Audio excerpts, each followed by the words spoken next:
Hey guys, this is Orchid Lover. Welcome back to my channel. This is going to be a care video on an orchid. This orchid is the Dendrobium kingianum. It was actually renamed. It's not some people don't call it Dendrobium anymore, but it's just I don't see why to keep up that stuff. I just don't see the point because it's still the same plant. It's just a different name. So I don't really keep up with the orchid names, but I do know it has been renamed. It's like something else kingianum, but anyway, this is a care video.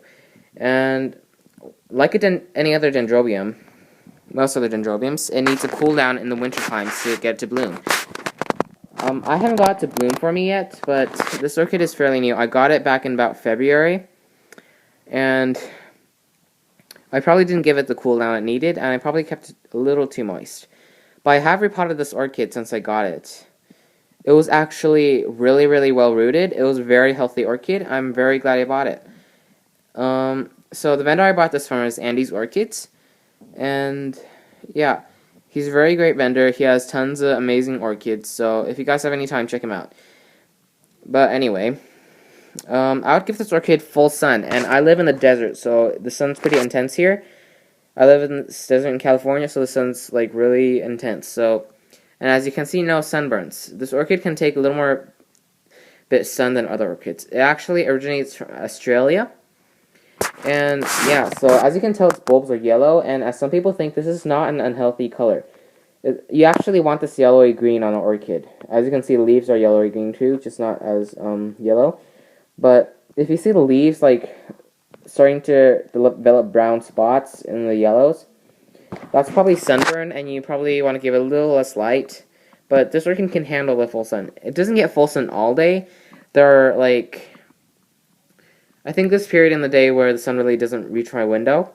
But for most of the day, it's full sun, even like during the afternoon when the sun's most intense.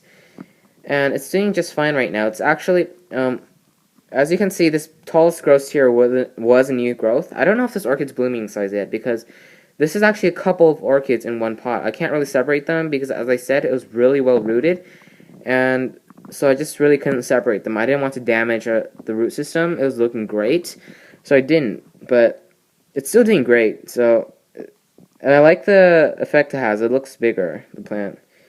So, as you can see, that white thing in there, right just in there, between the bulbs, that's a new, I don't know if you can see, but you guys probably can't, but there we go.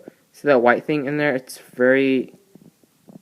stands out a little. But anyway, that's a new root, and there's actually tons of them all over this orchid, so I think it's doing well. But it has a key, but I haven't removed it yet. I had it when I bought it, and it actually has another key which fell off once I brought it home while I'm getting it. And it's right here. It looks very small. I just really like it. As you can notice, I planted this in sphagnum moss.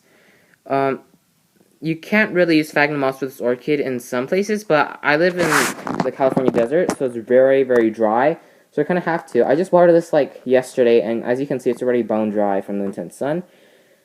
I don't really give this kiki sun yet because I want to see which one does better. I'm pretty sure this one's going to do better, though, but I'm afraid in the summertime it's going to burn, so I'm probably not going to give it full sun in the summertime, but it's spring right now, sort of. So yeah, as you can see, full sun. It looks very nice right now. The screen is actually a healthy color, and it has a new growth here, and there's another tiny one under it, just a nubbin somewhere in there. And as I said before, this is a few plants, so yeah. Oh, I actually have like 4 of these orchids right now, and I just bought one, so that's a very good deal. This kiki is one. There's another kiki on it, which is right here. And I have another old bulb that rooted in water, so I'm actually trying out water culture on that. And if you guys don't know, water culture is growing an orchid in pure water with just fertilizer, no medium or anything like that. So I'm trying that out, and it's working out very well, actually. But as I said, you can't really use sphagnum moss for this orchid if you live in this humid, wet environment. Well, it'll take days to dry out, but I live in a very, very dry environment. I give it full sun, so it dries out in like a day, even if I drench the thing, which I usually do. But actually, during the winter times when you want to bloom, you want to give it cool temperatures. This orchid can take temperatures up to 0. I mean, not up to 0, up to freezing point, if that is 0.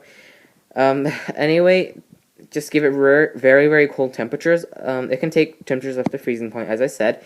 And you actually need to keep this orchid a little dry. Just don't let it get bone dry too often. Just keep it drier than you would. Otherwise, it'll grow kikis instead of blooms. As you can see, this orchid has not bloomed for me. I hope it will soon because, yeah. So anyway, the tallest, I don't know if I said before, but anyway, this taller one here was a new growth. It opened up. It wasn't open when I bought it, but I'm very pleased how much bigger it is than the other one. So it's probably, oh yeah, I don't even know if this orchid's bloom size because this is a few plants. I don't know how, I think there's about 3 plants in here, but I don't know how big each individual is. But I don't think this orchid is bloom size, but if you guys know, please leave it in the comment section, and thanks for watching, and I hope you found this video helpful, and bye! Oh yeah, and, as I said, oh wait, yeah, never mind.